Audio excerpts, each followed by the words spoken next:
Thanks for dressing up for me. I really appreciate it. Hold on a minute. All right, what was that crack? I was saying, thanks for dressing up for me. I really appreciate it. Are you taking a crack at me? No. Listen, this is it's not like you're wearing a tuxedo.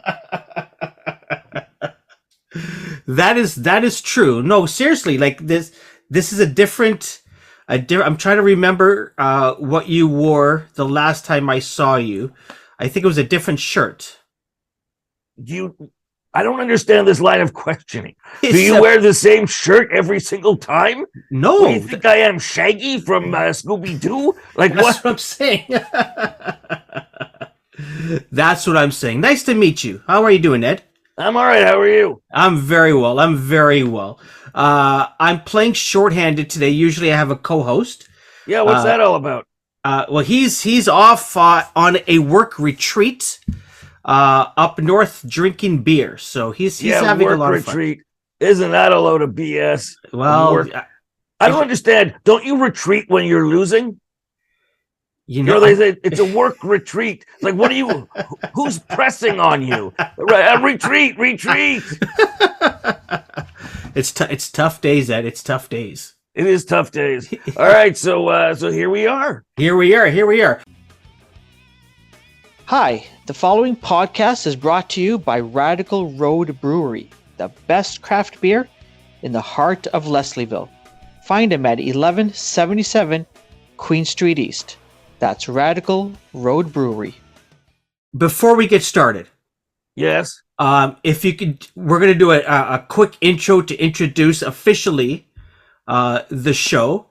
So tell everybody who you are, just in case they're listening and they can't see you. And then if you could say the name of our show, which is right here. Welcome to the music. So wait, none of this was part of the show? You never know. Greg takes care of all of the editing, so he might include this as a pre-show. Well, I wasted all that material for nothing. All right.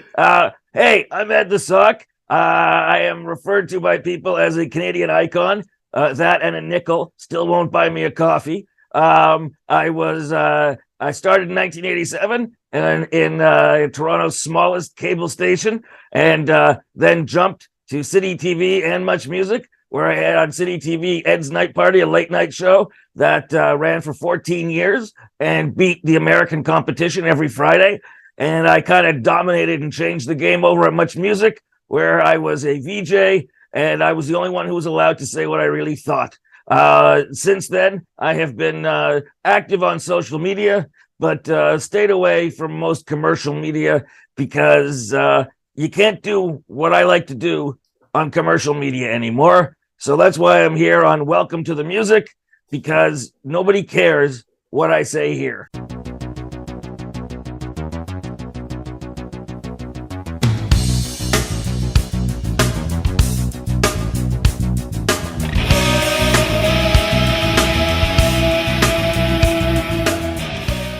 Thanks for joining us, Ed. Thank you so much for being here.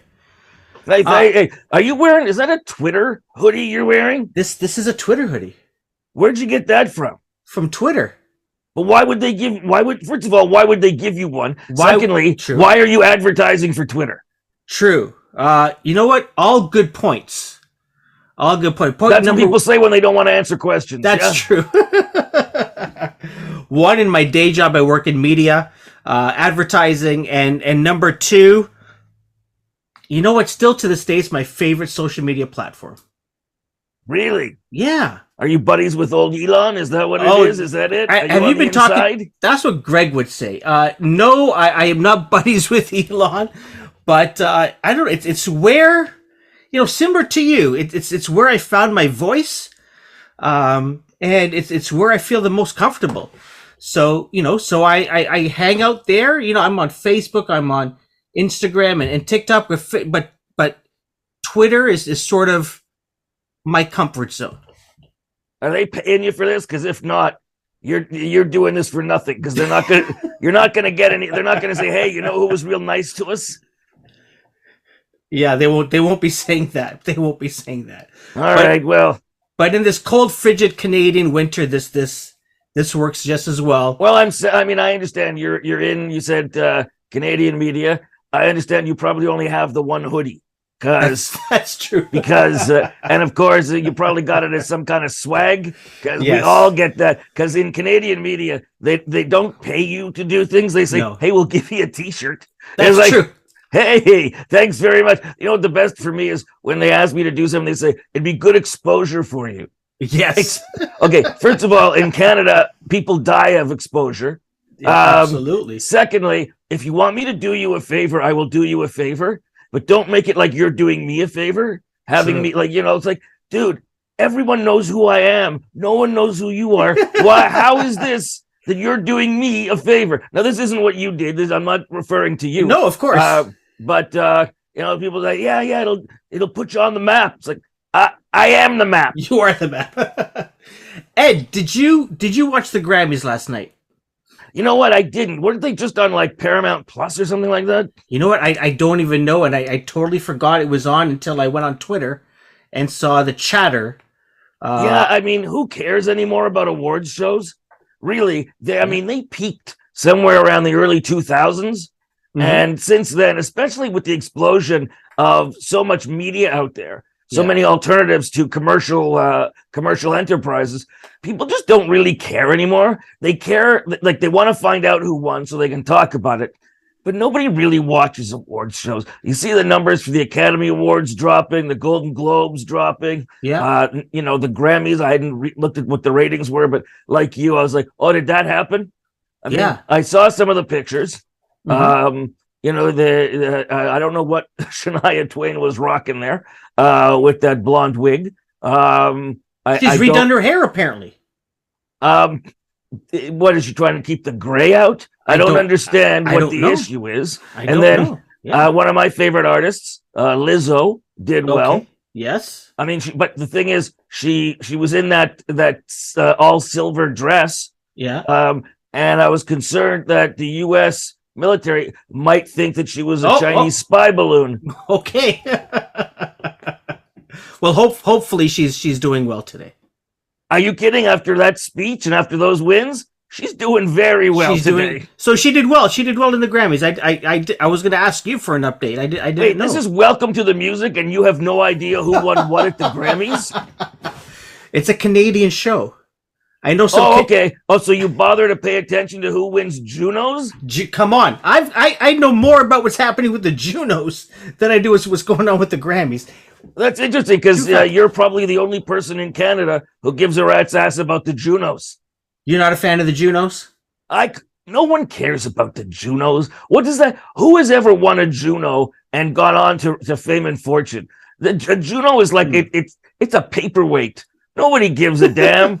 Like that and the Canadian Screen Award. It used to be, they called them the Gemini Awards. The Geminis, yes. Geminis. Okay, that's at least an interesting name, the Geminis. Then they go to the Canadian Screen Awards. That's like a no-name award. Like it should be given away. It should be yellow with black letters.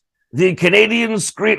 Good old Canada. Instead, you take a name that had a little bit of imagination and sizzle, and you replace it with something that seems like a placeholder. I hear you. That's very. I wanted to ask you. Speaking about winners of Junos. Yeah. Greg, my co-host, and I always have this, back and forth about whether or not, he doesn't like Nickelback. I think they're a very good band. I think they're a very successful band.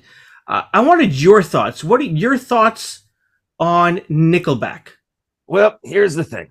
There's a video of me with Nickelback on YouTube that somebody grabbed from an old MMVA. So I got along well with the guys. Yeah, I thought they were really down to earth, fun, self-deprecating. They've sold a lot of albums, as you've said. That doesn't mean they're any good, because a lot of garbage sells a lot of albums. But I don't think Nickelback deserves the bad reputation that it's had. Yeah. On second thought, though, on the other hand, you could give me Nickelback's reputation and their money, and I would be fine.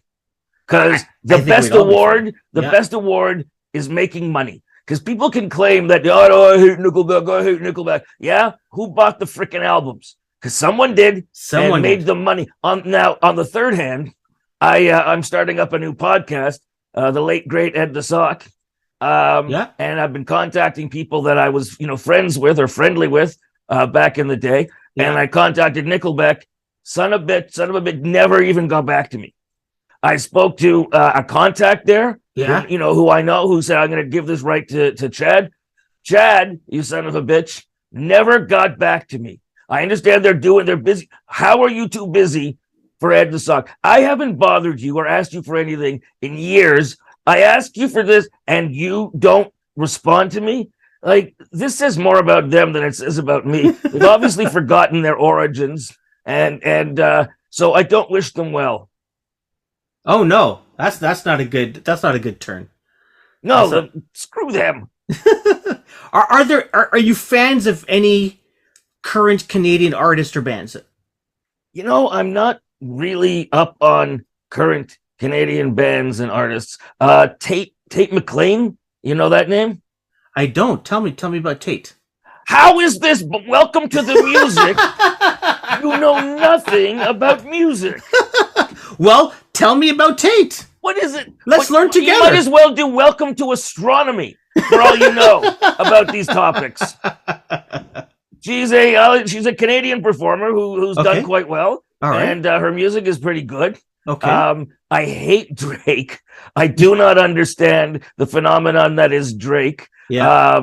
His videos, it's like, dude, we get it. You got a lot of money. Do you really need to, in this environment with people trying to put food on the table? You really need to wave your dick in everyone's face. Oh, I gotta look at all the money I got. Look, like, those videos are from the 90s. Like, we did that. Those hip hop videos, that was the 90s. And the slow motion shot of the smoke coming out of your mouth and the showing off all the wealth, that's over, man. That's dated. Not to mention that his songs are all. He sounds like he just woke up. So I am not a fan of Drake's music. And his videos, I don't like the look how wealthy I am crap. But it's over.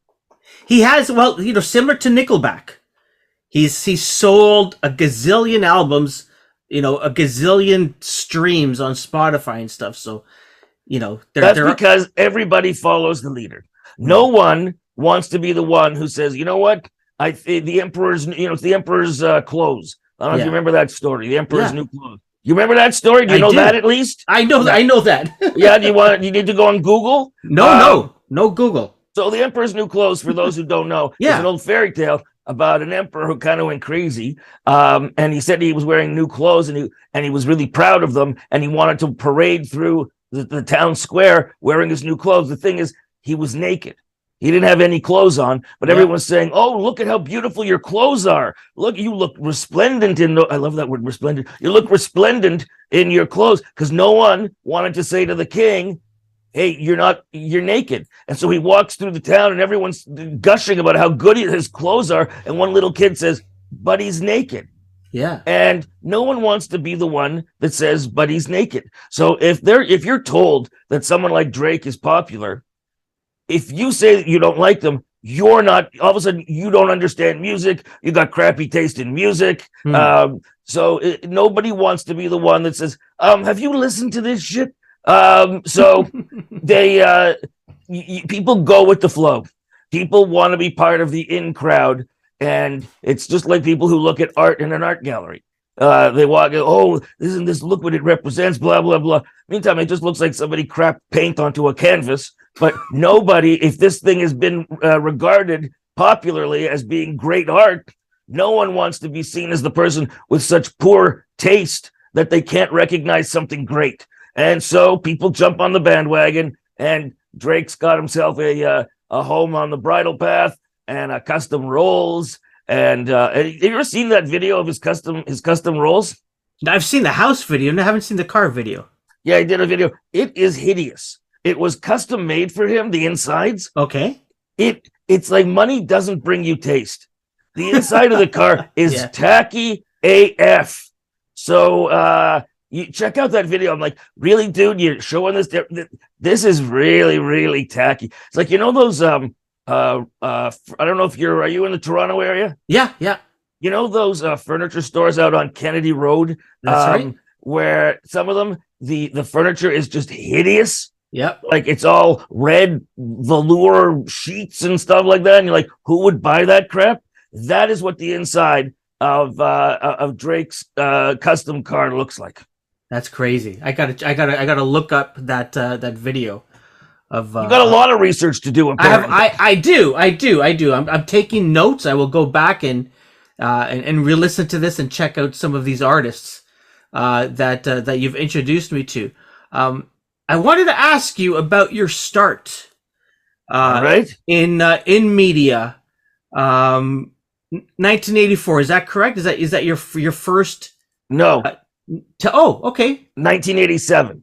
87. Yeah, you were close. I was close. Yeah, and I appreciate that you may have done some half-assed research and reached into the 80s to grab that. But yeah, no, 1987 was the first time I was on TV. And strangely, today is a coincidence. I drove by the old building that was the TV station and where I started.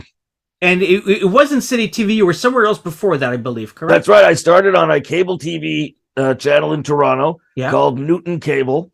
It was owned by the Newton family. And I started there. It is now a South Korean TV station. Wow. Okay. So it's still TV. Yeah. I started there, and I was just having fun. And eventually we realized there was a lot of people watching this. Yeah. Back in those days, you didn't have social media. So people would record the show on VHS and pass it around to other people. That was a viral hit back then. People passed around physical videotapes. Wow. And then I was on all the cable channels across the country, Fridays at 11:30. And then CBC and Citytv both came calling. But I knew on CBC they would not let me be me, and I'd be gone in 6 episodes. Your cigar would have been gone. Oh, everything would have been, any charm or originality would have been gone. They would have put me in some kind of parka, maybe changed me so I was like made out of soapstone or something. They would have, no, especially CBC back then. Yeah, they've gotten a little more hip, but back then it wouldn't have worked. So I went to Citytv. And they said, we want you on MuchMusic at the same time. And at the time, I was skeptical. I was like, do I really want to go on MuchMusic? I want to just do my late night show, Ed's Night Party. Do I really want to go on MuchMusic? And I was like, all right, that's what they want. And it turned out that MuchMusic is where more people saw me than the late night show, because MuchMusic, I was on, during the day and during the evening. Like they ran at different times. Yeah. So I got more exposure there, and for sure, had more fun doing the MuchMusic stuff. And I was there from 1994, basically, the end of 94, until the end of 2008. Wow, that's a long run. Yeah, I think I was probably the longest running VJ, though I never got a goodbye party because I left on bad terms. Oops. I hated the management. All right. They were the management changed. Yeah, this was after. Was it after Bell Denise Donlin left? Okay. Yeah, after Denise Donlin left. Okay. Yeah. She was the one who really transformed MuchMusic into the MuchMusic people remember today. Yeah. And new management were liars.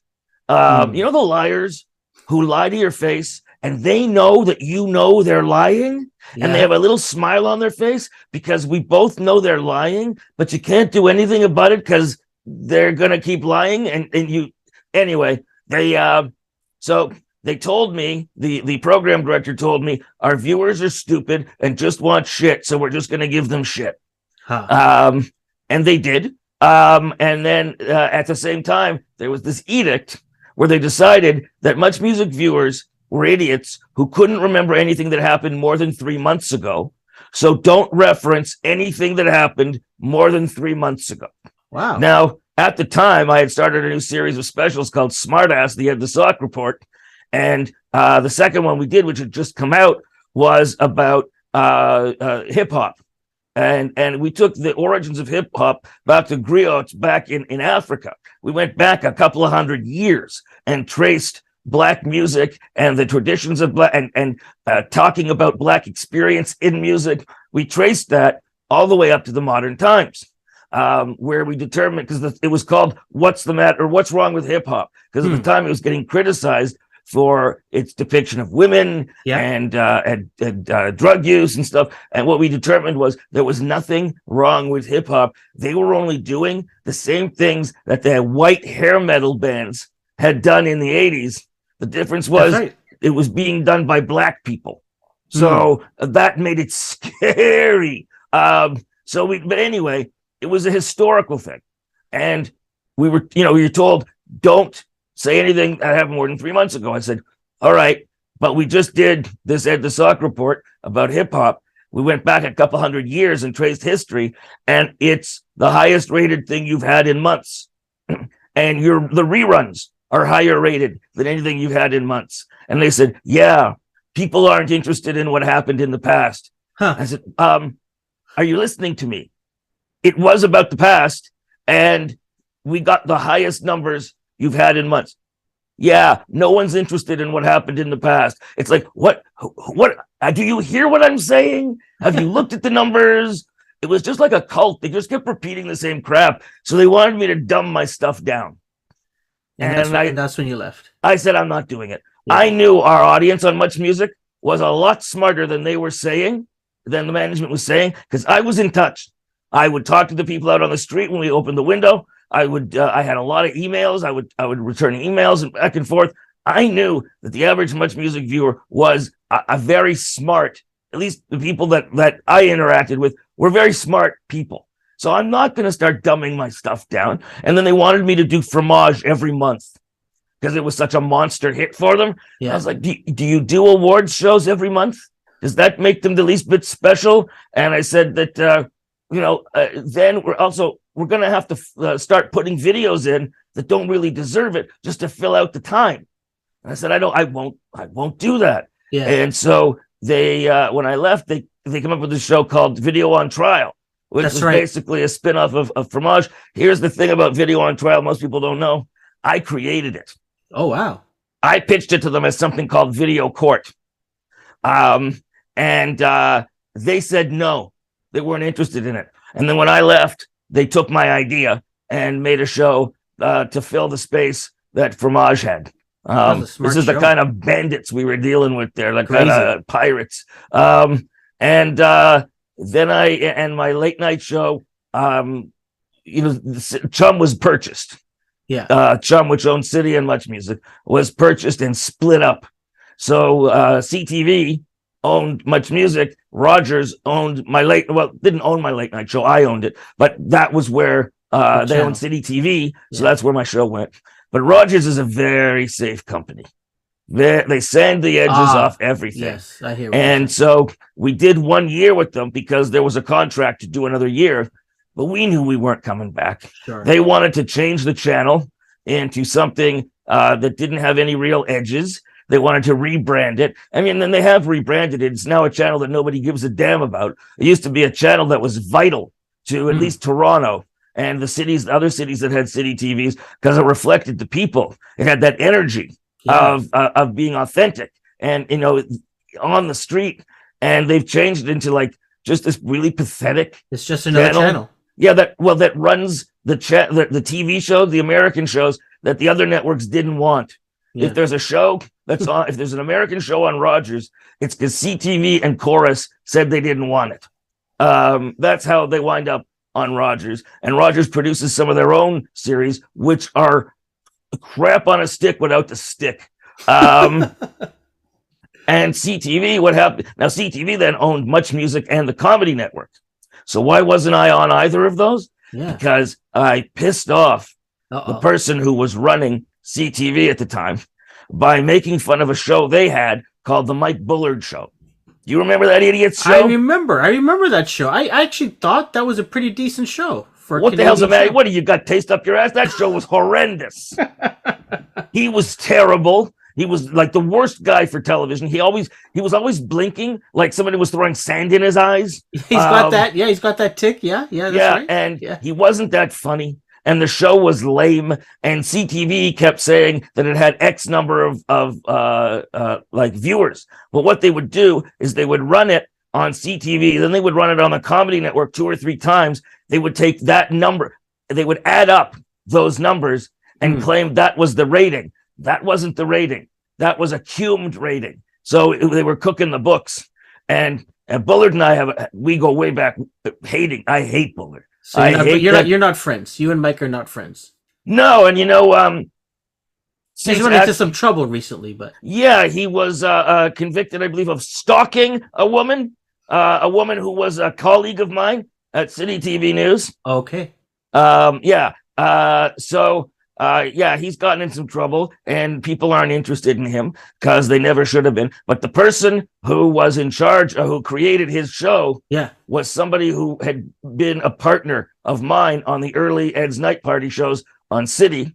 Okay. And was good friends with the guy who was the chief at CTV at the time. And so the two of them had a grudge against me. And so when CTV took over, they sent a letter saying there is no place on any CTV channel for Ed the Suck. Even though at the time, if my ratings were low, all right. But that was like the height of my ratings. Like I was still huge across the country. And the most popular thing on MuchMusic, even though I was gone, they were still running my shows that I'd done and getting huge numbers. Sure. It's Canada, and so TV isn't a business; it's monkey business. And so if somebody's pissed in the States, people are pissed off at each other all the time, but they work together because they recognize we can make money here. Ratings is money, right? Yeah, we can make money here. What we think of each other doesn't matter. But in the States, making television is a business. In Canada, it's the cost of doing business. They have to produce television in Canada in order to carry the American shows to get them the most of their ratings. Yeah. So it's like a tax. It's like, you said to your mom, can I go to the movies with Jimmy? They're like, you can go, but you got to take your little brother. So like you get something you want, but you got to have something you don't want going along with it. I hear you. So in Canada, they don't, like, if they make money on a show, great, they're happy. But if they don't, it doesn't matter. Next year, they've got to spend the same amount of money based on, a formula of how much they bring in and how much they have to then put into Canadian content. Yeah. So somebody having some kind of petty revenge, that happens in Canada. Doesn't happen in the US. People hate each other's guts and they work together because they recognize, put it aside, it's a business. That's crazy. Listen, you talked about Mike Bullard. I want to ask you about another late night talk show host that it breaks my heart to have found out that. I know where you're going. Yeah, that you're not buddies. Conan O'Brien. Nope. Here's the story of Conan O'Brien. Yeah. When he was just starting out, I was still on Cable 10 and I was getting popular. I sent VHS tapes of my shows to their talent booker, a woman named, I believe it was Paula Davis was her name. Okay. And rumor was she was dating Conan at the time, but I don't know if that rumor is true. Anyway, I sent her the stuff and we talked on the telephone about having me come on as a character on the show. Yeah. And the conversations were going well. And then all of a sudden she said, we're going in another direction. We're not interested. We're going in another direction. Yeah. A short time after that, Triumph, the insult comic dog, created by their head writer, appears on the show. A puppet who is caustic and insulting and with a cigar and a memorable voice. All of a sudden appears after I was talking to them about having me on. And if you ever worked in a TV show, the talent bookers and the writers work very closely together. So the chance that he didn't know that they were talking to me, there's a slight possibility. It just Magic 8 Ball says it's very hard to believe. And so out comes this dog. Now the dog puppet hasn't evolved any over the years. Still doing the same shtick he did. I started out doing basically vaudeville shtick, and evolved into a social and pop culture critic and stuff like that. I evolved in a different direction. He's still doing what he did. But that stopped me from getting a show in the US because I was at Comedy Central and we were developing something. And then she left the room. So she's called out of the room. She comes back in and says, I'm sorry, I didn't know. We've already signed a deal with the dog puppet. And we can't do 2 shows that are similar. Yeah. His show lasted 6 episodes. Nobody was injured. But he's got a lot of, the guy who does that, Robert Smigel, has a lot of very powerful friends in show business. Sure. So to sue him would have been, it's very too expensive. Like I was making some money as a Canadian performer, but not enough to afford a cross-border copyright lawsuit. Also, I knew that if it would be an interesting story for some place, Entertainment Weekly or something to pick up on because it's absurd. But Americans always back the hometown guy. So they would have been crapping all over me, and it wouldn't have helped me any. So I just didn't, and I continued to grow here in Canada. I was on in the States eventually on a channel called G4, which was popular for a while, and then they shut it down for some reason. So my show was on G4, my late night show, and then I basically went into retirement for a while. I'd been doing Ed's Night Party for 16 years. Wow. Been on Much for 14 years with no breaks. And I thought, I'll take a break. Everyone knows my name.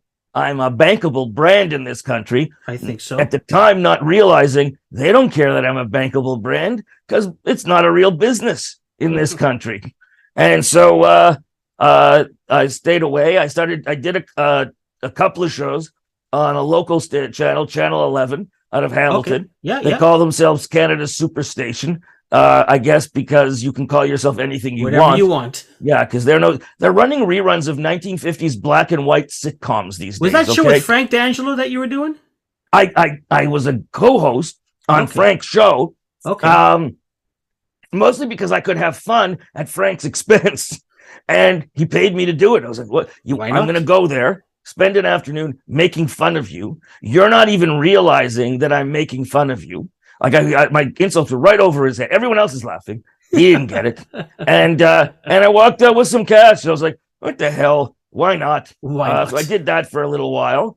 And actually the CHGH shows, I won a Canadian Comedy Award for. There you go. Which, talk about a paperweight. And then I sort of went away for a bit and came back with Twitter and social media. Yeah. Built up good audience there on Twitter. I did some videos. I did one video down at Queen's Park in Ontario, interviewing people at a COVID protest who had booths set up and banners. So I went down and interviewed them. I was wearing a mask and a face shield, and I went down and interviewed them. And wait, did you have the cigar still? Yeah, the cigar stuck through the face shield and the mask. All right. You got to be consistent. That's true. And so you can still find that on YouTube, where I interviewed them, and they revealed themselves to be complete lunatics. They didn't need much from me. So that did pretty well.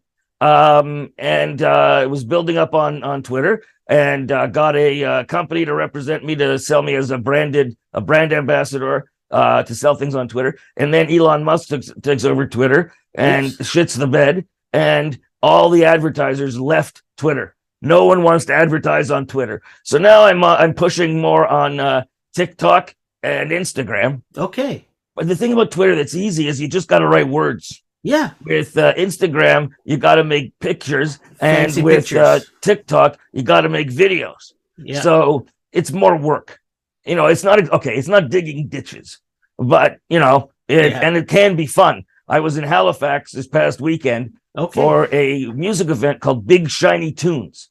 You remember that compilation? Yes. Yeah, it was Canada's most successful music compilation. CDs for a number of years. Yeah. And what they did with these organizers made a 2-night event where local singers and bands would play a song that was their favorite off of a Big Shiny Tune CD. That's amazing.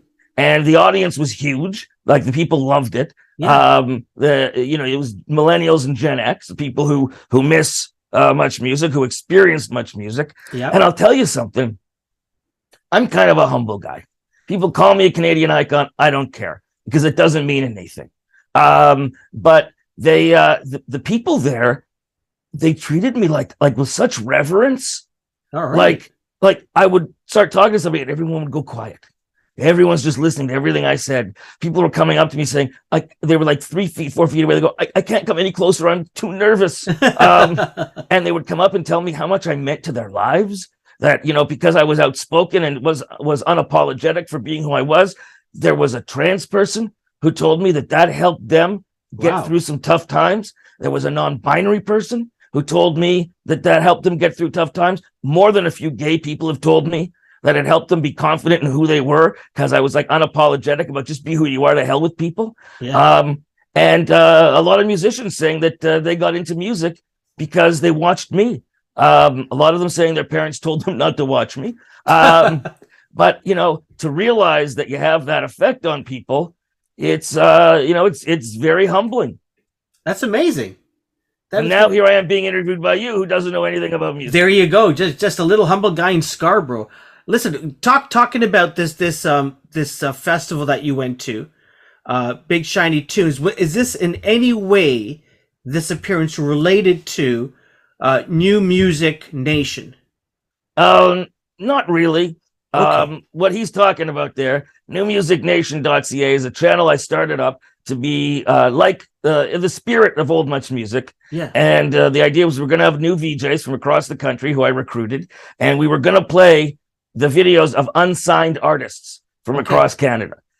Because back when I was on MuchMusic, I used to say, you've got the opportunity here to launch careers.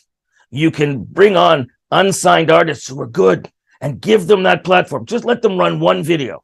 Just do one interview. Yeah. Something that'll help. And they refused. They said, no, we only will feature people who've been signed by a major record label. And their excuse was, if we open the door that way, how do you say yes to some and no to others? Yeah. And I said, by saying yes to some and no to others. It's called decision making. You do it as an adult. But they were in the pocket of the record companies. And so when I wanted to start this channel up, I was like, especially during COVID, a lot of artists who spend, they get most of their money and stuff and their exposure doing live shows, and live shows were shut down. So I was like, let's do what I wanted to do on MuchMusic. Let's create a platform where these unsigned artists who are amazing talents, quite frankly, in all genres, let's start up and give them the chance to have a platform where more than 30 people, friends and family, will see their videos. Now, I expected when I put out the hey, send us your videos, I was expecting, honestly, 90% crap. In fact, it's 98% really good stuff. The videos are clever and well made. The music is great. There's even music and genres I'm not big fans of. I'm fans of their music. I like this is good quality. Yeah. And these people are pumping this stuff out. They're getting no response, no exposure, and it's a crime, really. So I started that newmusicnation.ca. Then COVID got in the way. Okay. I was supposed to be getting help from people. People said they were going to help. People said that the VJ said they were going to shoot their stuff, and they didn't. They liked the idea, but they didn't, and every time I said, okay, we're done, they said, give me one more chance. And I'm a sucker. So, all right, one more chance. And they still didn't deliver. So I'm renaming it New Music Now.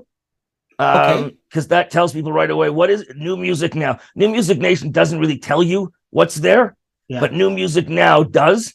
And we're going to get a channel on Roku. Are you familiar with Roku? Yes. Yeah. Okay. Really, that surprises me. So we're getting a channel on Roku for New Music Now. Okay. It should be up next week. And that's in some 65 million homes. So, and it'll be basically focused. I will be the main VJ. Yeah. People who have delivered in the past, like John from The Punk Show, and Leanna Kay, who does Nerd Music Nation, because she's a music nerd and she breaks down the music about, influences come from here. You can hear influences from there. So they're going to be part of it, but I'm going to be the main anchor because let's face it, most people were interested in me. I wanted to give other people a chance to be VJs. I actually, in launching New Music Nation, we did a crowdfunder.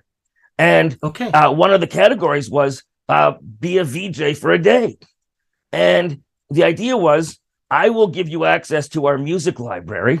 I will give you a list of instructions of how to go about doing it. But you've got your phone there. You shoot your throws to the videos. Like, it's your vision. It's your art. Yeah. I'm not showing up all across Canada to direct you. And people were like, that's too hard. I've got a few people that are sending in stuff, but most of them, that's too hard. It's like, really? You probably do videos on TikTok and Instagram all the time, but they're just intimidated. They're like, I thought you'd be doing more. You'd be doing it with me. It's like, no, you're doing this yourself. You're the VJ for the day, not me. So if you're watching and you wanted to be VJ for a day, there are still some people who I send emails via the crowd funding platform. Yeah. And they don't respond. And then I get emails later saying, I never got my shirt. I was like, I asked you for your address. You never answered. I never got to be VJ for a day. I sent 5 emails asking you to here's the lists, get in touch. And they didn't. And so they go online and they complain, I never got my stuff. It's like, yeah, I tried to get in touch. What am I supposed to do? Fly around in a helicopter and go from place to place trying to find where you live so that you can fulfill this thing? It's like, if you're not willing to answer emails and send me your damn address, don't frickin' blame me. I hear you. So New Music Now. New Music Now. On Roku. On Roku and on newmusicnow.ca. Newmusicnow.ca. That's fantastic. I'm looking forward to this. Seriously. Yeah, well, I mean, when I was out in the East Coast, the quality of the musicians I saw there. Yeah. The East Coast in Canada has a really great, vibrant music scene. I say it not only rivals Toronto and Montreal, it at least equals it, if not surpasses it, in my opinion, because they're very tight knit and they're so talented. So I'm going to be using a lot of people from the East Coast because they need but I want people from the West Coast. I want people from Quebec, Ontario, every province. I want talent. I'm not going to show favoritism.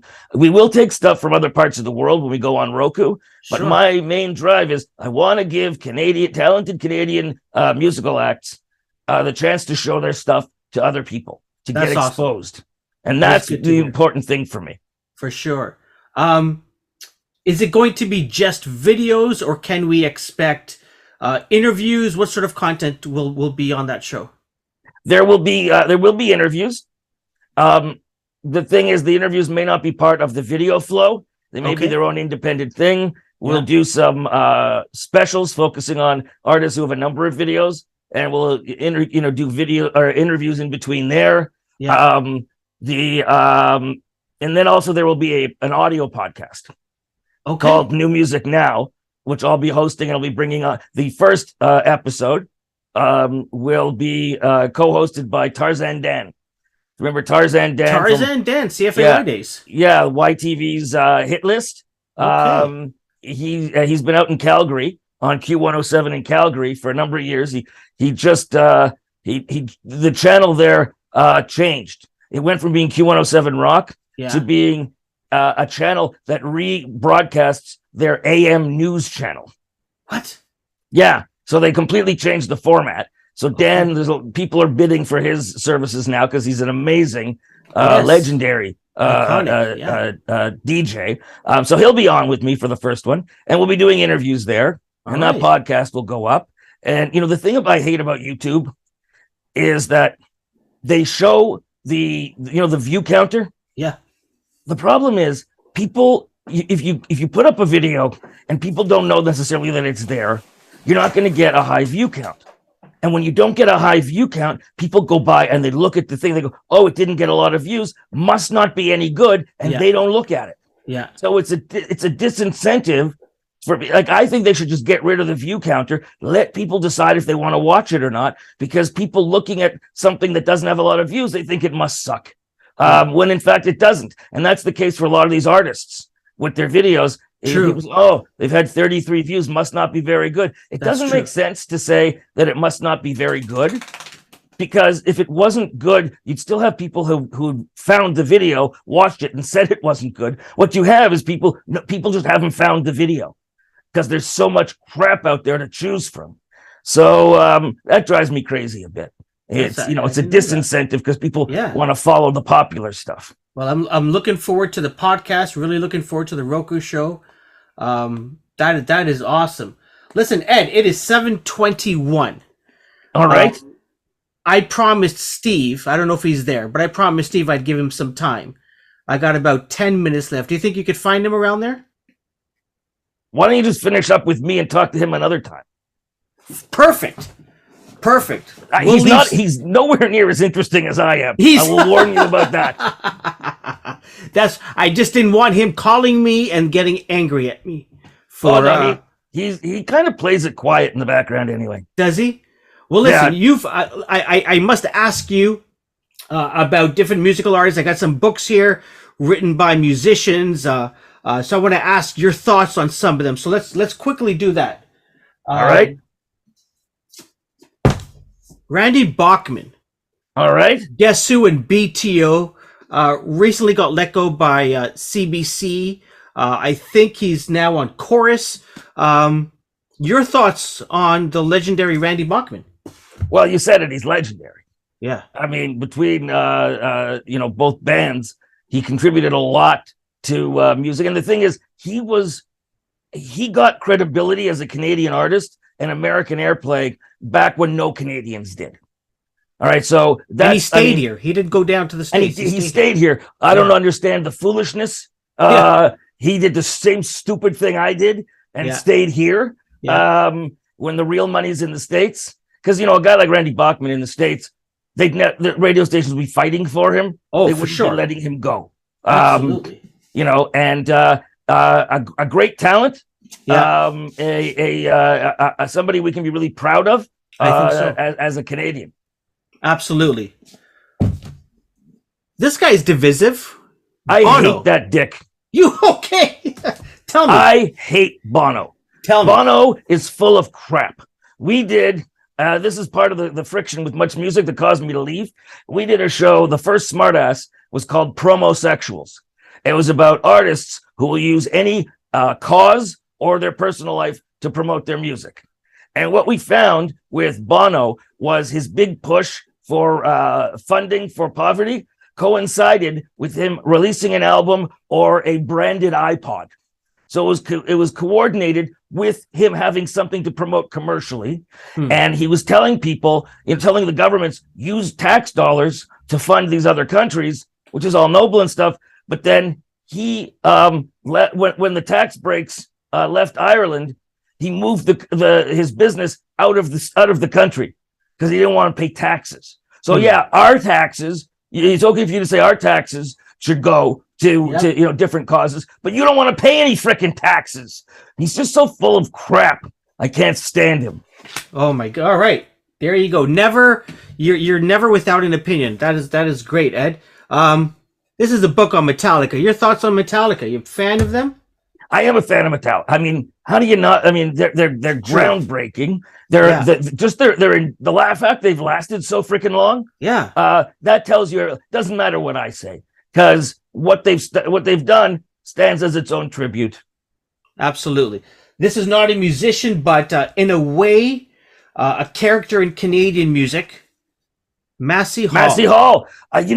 I'm glad they renovated Massey Hall because it was probably a fire trap. But they've upgraded it and it looks amazing. And it has long been a home for music in this country that, if you can't fill an arena like the center where the Raptors play or whatever. I don't know what it's called anymore. If you can't fill an arena, you can at least get, Massey Hall. And also some artists who just want to have more personal concerts would play Massey Hall. So that's a very important venue in this country for Canadian music. It has been, and it still is. Absolutely. Why are you getting me to say all these positive? Oh, good. I shit on Bono. I shit on Bono. Okay, that's okay. You shit on Bono, so that's good. You're getting me to, most people they're like, here, rag on me, rip on me.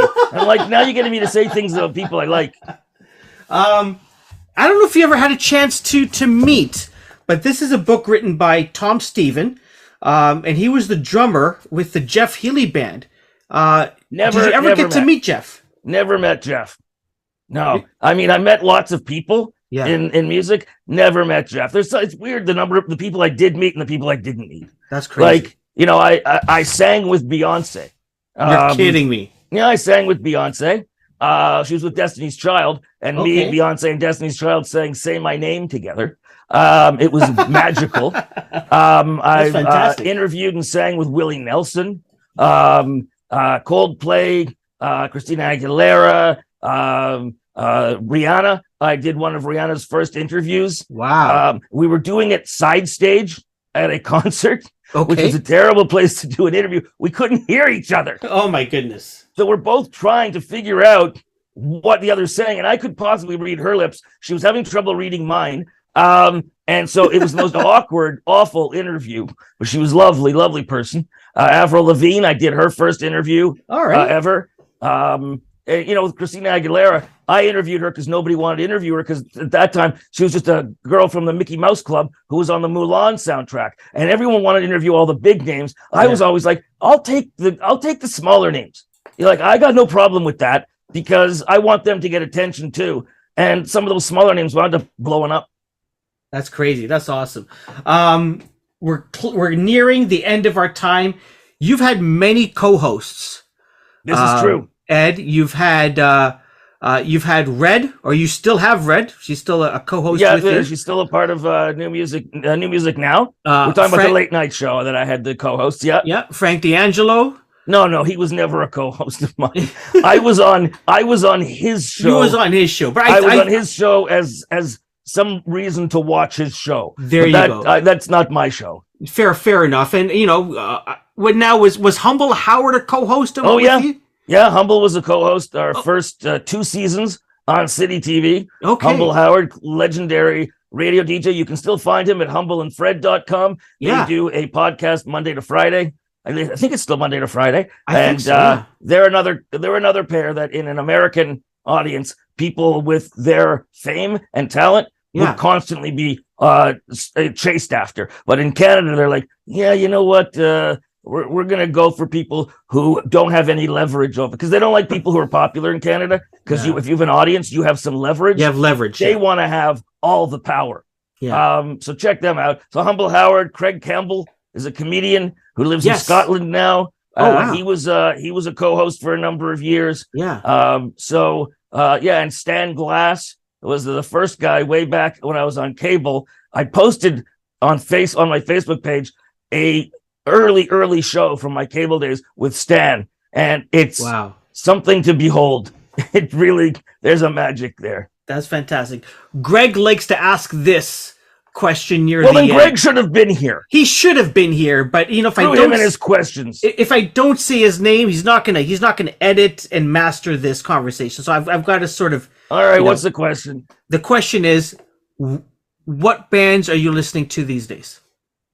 I'm listening to independents pretty much. Okay. Because I did Z1035, a radio station in Toronto. I co-hosted their morning show for December and did their annual countdown of the top songs. And I found, 60% of the top songs were by DJs. And that's right. Yeah. Rather than singers and musicians, DJs are artists in the musical field, but they're not musicians. They play a laptop.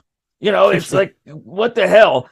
So I like musicians. Bad Holiday is a good band. Yeah. Major Funk, I like. The what's her name? Mighty Aphrodite, I believe is her name. I'm trying to remember some. I get a lot of videos and people across my plate. The Town Heroes from out west are really good. There's an artist, Nicole Ariana, who's really good. Okay.